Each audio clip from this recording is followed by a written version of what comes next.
Like if I'm watching a kid play, the first thing that I want to look at is when he's on defense, does he have defensive flexibility? Does he have skills? Does he have defensive skills? So like how do his hands work? How does his arm work? How does he move on the field of play?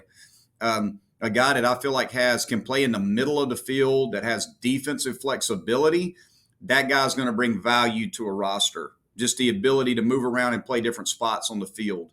Um, Another thing that I look for is strike zone discipline. Like, does when he walks up to the plate, can he manage an at bat? Like, if can he manage an at bat? Does he chase out of the strike zone? He gets in a 2-0 count. Guy throws him a curveball in the dirt. Does he swing at it or does he take it?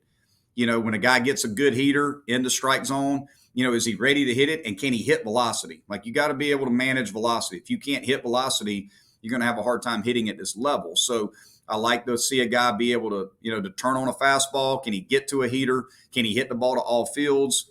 Does he have a great approach at the plate? Does he make an adjustment with two strikes? Can he fight to get on base? For me, it's about strike zone discipline, the ability to hit the ball to all fields and manage at bats in a quality way, and be able to have the defensive flexibility to play multiple positions. Those are kind of like the big pieces that I look for first. And then we kind of go from there. We typically, I've always had power-oriented offenses, so people always kind of mistake me for being a power-type guy. I like to recruit power bats. I really haven't ever done that. I've always tried to recruit guys who had what I felt like were the physicality to hit for power, but were good hitters first. And I think just, again, the physical maturation of coming to school and getting bigger, faster, and stronger, the power starts to come out of them. It's the same thing with velocity. Like for me, power and velocity are kind of the same things. If a guy can pitch and we get him stronger, the velocity will increase. If a guy can hit, as we get him stronger, his power will increase. So I look for, guys that have plate discipline at the plate and have strike zone, can throw the ball in the strike zone on the mound. And do they have the physical ability, looking at their projection of their body, to be able to grow and physically develop more power and more velocity? But, we like baseball players. I mean, I like guys that they're going to make their team better. Like at the end of the day, when you go watch a guy play, you got to look at him and say, this guy can help us win games at this level. There's so many things that this guy can do.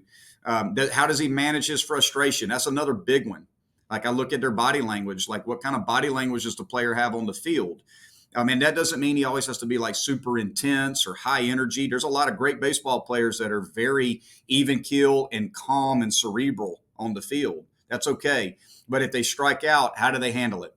If they give up a 3-run homer, how do they handle it? Can he immediately just move on to the next pitch? Or does he start to fall apart as soon as he starts to face failure? That's a big one. Like mental toughness is your ability to manage your failures. Like if you can manage your failures and move on immediately, you have a chance to be successful and a more consistent player. If you're like an emotional roller coaster just based on how you're performing, you're probably going to have a hard time being a really good player. Your highs are going to be high and your lows are going to be low.